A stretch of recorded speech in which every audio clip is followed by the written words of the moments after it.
This is Long Way to the Top, and I'm your host, Shane Bryan.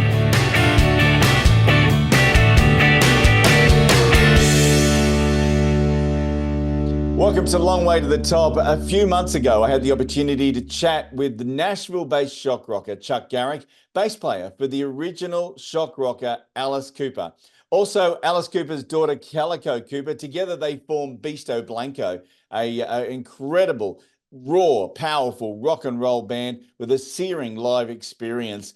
Now, they've been on tour in Europe. They've recorded over there as well, and they've just released their brand new album. It's called Connecticut. So I chat with them once again, Chuck and Calico.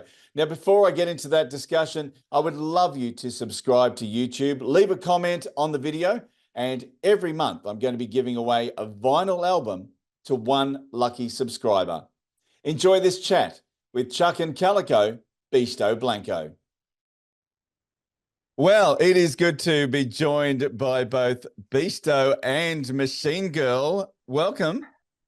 Hey, how you doing? Yeah, really good, really good. Fantastic album that you guys have put out. We're going to get to that in a minute. I've ordered my vinyl version, and it's on the way from America, I believe. So amazing. Can't wait. You guys have been out touring across Europe. How's it been? What's the reception been like? Been fantastic. You know, I just every interview we're doing, I honestly I have to be honest with you, I'm completely touched, blown away. All the interviews we've been doing, how everybody's so in love with this record. Yeah. And it really showed on our European run. We had just a few tours in support of it over there. We're going back in November, but we finished off at the Wacken open air with just the response was so incredible. You know, we've been having a blast performing the new songs, incorporating some of the old songs into the set.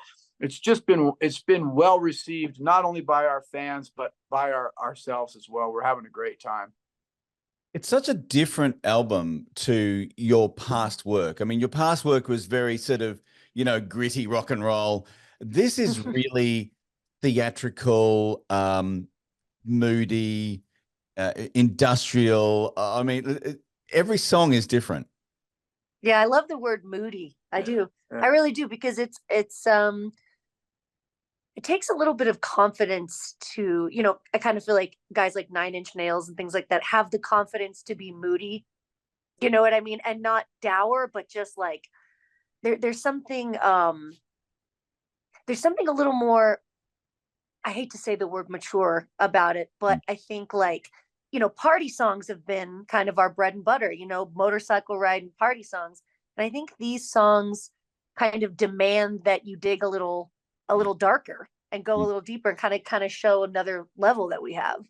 Yeah, it's important. We wanted a change. We were welcoming change. We found that in our producer, Chris Harms, who embodied Beasto Blanco and comes from a theatrical background himself. He understood exactly who we were going into the studio, but he was able to take us on, you know, point us into another direction. And the one thing you find with Calico and I is that we are not very planned out individuals. We are not regimented in that sort of way where, and I think it really works well being a musician to be able to try something new. Some of my favorite bands, when I would hear the record, it sounded so different from their previous record. And I love that. Mm-hmm. And I love that about us. And you tie it all together and it's just one big giant, you know, palette for rock and roll. I mean, you don't just hear one particular sound or song, basically. I think that's important for any band, you know, to show the evolution of that band. I mean, you know, you can even go to your more traditional rock and roll with, say, the likes of U2. Every album is going to be different because you've got life experience that happens during the course of building that album. So, of course, there is going to be a different direction that album is going to take. It'll be pretty absolutely, and we'll take that comparison to U2 anytime. Yeah, sure, why not? I love it. I got to be honest with you, I love it when people compare us to other artists because you know what, we are influenced musically by so many different artists. And I got to tell you, most of the people that they compare us to is just like a massive, like, thank you very much. Yeah. We're products of rock and roll and of Broadway and of movies. So we can't help but be influenced. It's just about making it our own is what we've really are really great at. Yeah, yeah, and I love that you brought in the Nine Inch Nails reference as well, because you know, if there's any sort of sound that this album has gravitated to, it's that Nine Inch Nails sort of sound that they've been very famous for. Yeah. When you were going into this album, you know, and you knew that every song was sort of different, was there a bit of trepidation, a bit of sort of, oh, you know, we're going to be pushing the boundaries here? Yeah, I think so. You know, standing behind the microphone at the beginning of every session, you know, you're reading the lyrics and you're listening to the music. And, you know, the day before we were doing Skull Rider, and today we're doing the ballad, and I'm going, I don't know how many voices I have, right? And I didn't realize it going through it. It's all the same voice. It's all coming from the same soul, the same person, right? And so that kind of helped me beat the imposter syndrome a little bit of going, oh, I don't know if this voice matches this record or that. And I went, wait a minute, I'm me 100%. And all of those voices are parts of me. So absolutely, it makes sense. And so I think I just sang all of my parts in my songs with the authority of me saying, it's me. Yeah. All of them are me. Yeah. Yeah. Now you said that, you know, you obviously working with Chris Harms, very theatrical. You guys are very theatrical anyway. How, like, did he have a lot of influence on this album in terms of, you know, direction for that sound?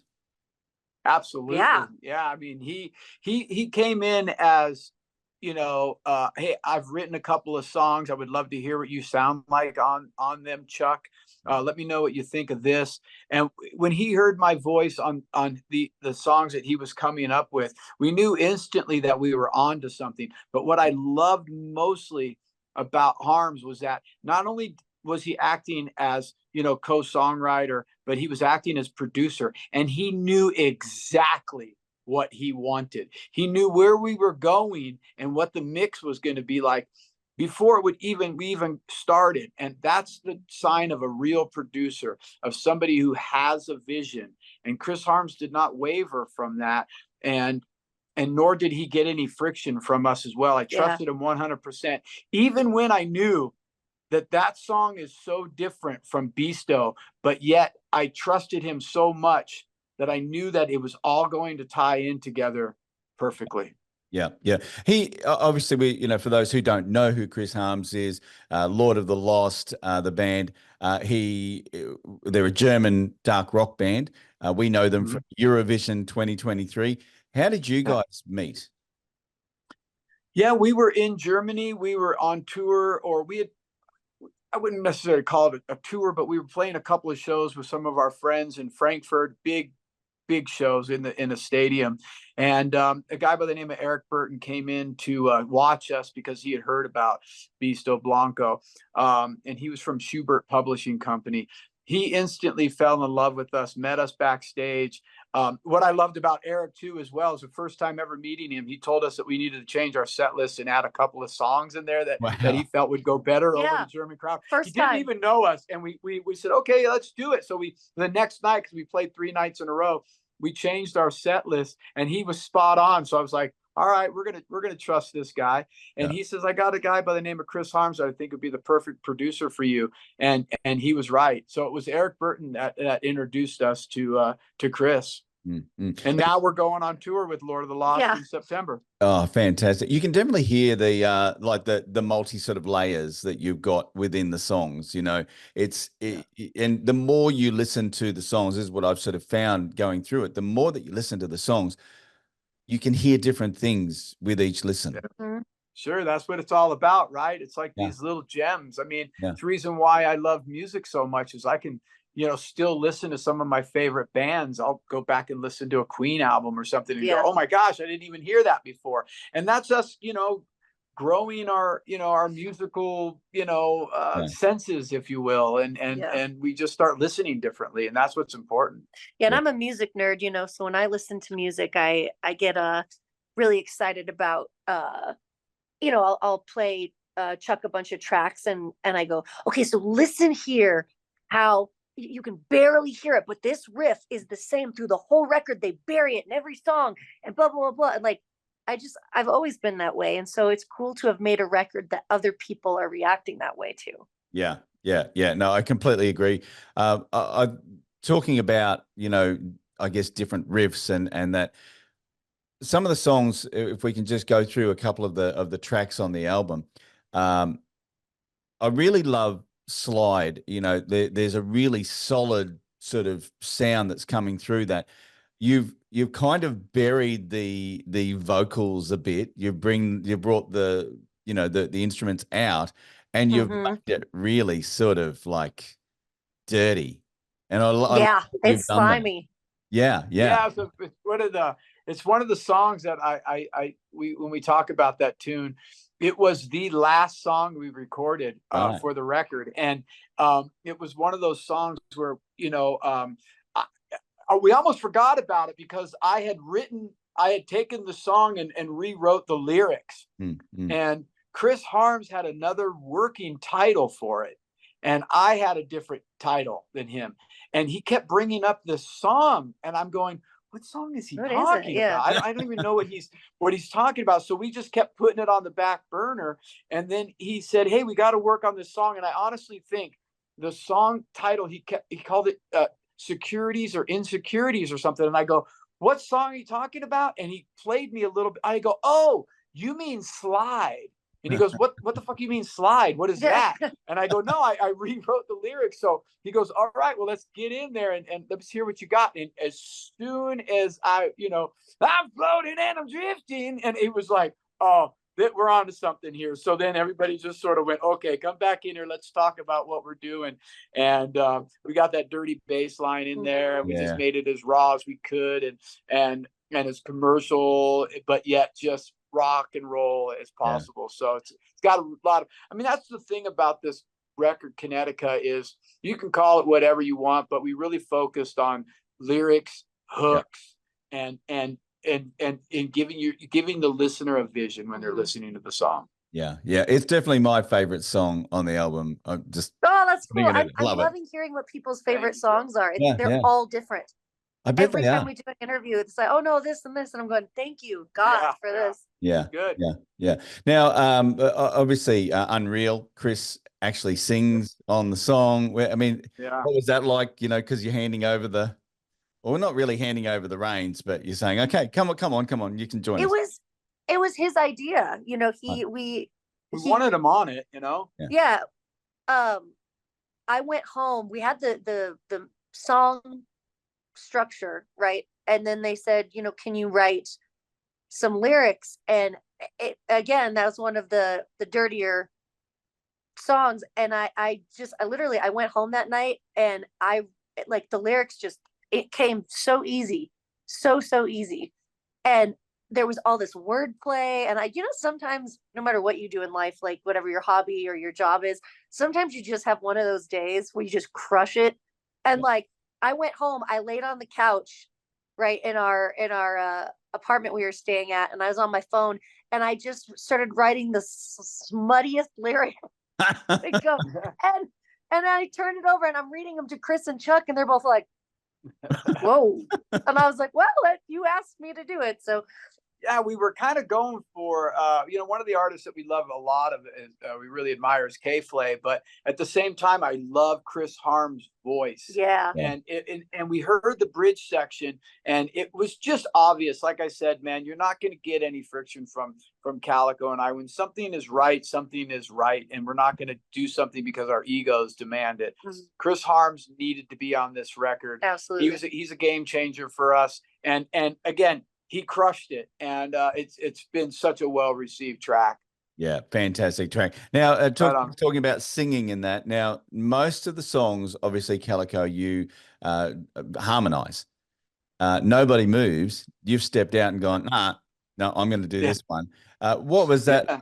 I mean, you do that obviously in other songs, where you swap roles and that. But what was it about this song that made you want to take over?